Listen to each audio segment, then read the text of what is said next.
I've been hearing a lot of people say that they're having trouble getting the ray gun inside of Vanguard Zombies. I think Philly said that he hit the box like 100 times and didn't get it one time.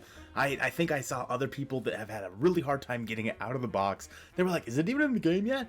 I could tell you, yes it is. But the reason that you're having a hard time getting the ray gun is because you're doing it wrong. Now there are 3 ways to get the ray gun in this game for Vanguard Zombies. There's hitting the box, there's getting it out of a lucky loot chest, and then there's also having it dropped by a Stormkrieger. And getting out of the box is the absolute worst way to do it. That's the way I did it the first time, and it took me probably 10 rounds to get it out of the box finally. And then I got it on round 5 out of a lucky loot crate, and let me tell you, these crates are actually pretty dang insane. These things drop ray guns all the time, especially early on. I got it on round 5, and this is easily the best way to get the ray gun right now. You could always hope to get one out of a Stormkrieger, and if you're lucky, you will. But hitting the box is the worst way to do it because you're going to be wasting all those points, and then you're going to get the ray gun, and you're not going to be able to pack-a-punch it.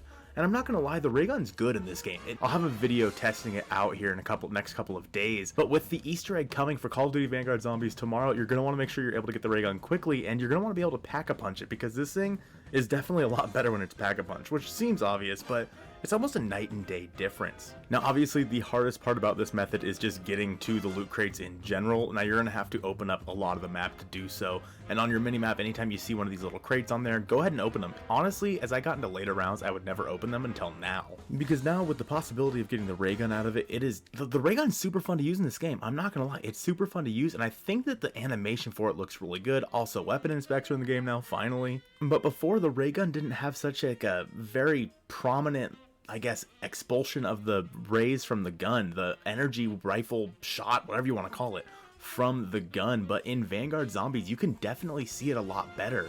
Right around the barrel and the tip of the gun, you can see like the energy bolts coming out of the ray gun itself. And honestly, it makes for a much more aesthetically pleasing experience to be shooting the ray gun and have it look like that as well. Now, the best way to use the ray gun is for sure to shoot it at the ground around the enemies. Don't try to hit the enemies because if you miss them, your shot's just going to go right past them. You do blow through ammo pretty quick with the ray gun, I did seem to notice. I feel like it needs to have a bigger reserve than it does. But otherwise, I mean, it's the ray gun, the Porter's X2 ray gun. This thing is absolutely fantastic, as it always has been. It is so good to finally have this thing back in the game. Let me know your guys' thoughts on the ray gun in the comments down below. I hope you have a great rest of your day, and I'll see you soon. Big shout out to all the channel members over on the channel, and an extra special shout out to all of the Zombie Richtofen members, starting off with the M60 wielding maniac, Deathwish, my guy Ben the Bulldozer, and the man, the myth, the legend, Tis Brandon ZR.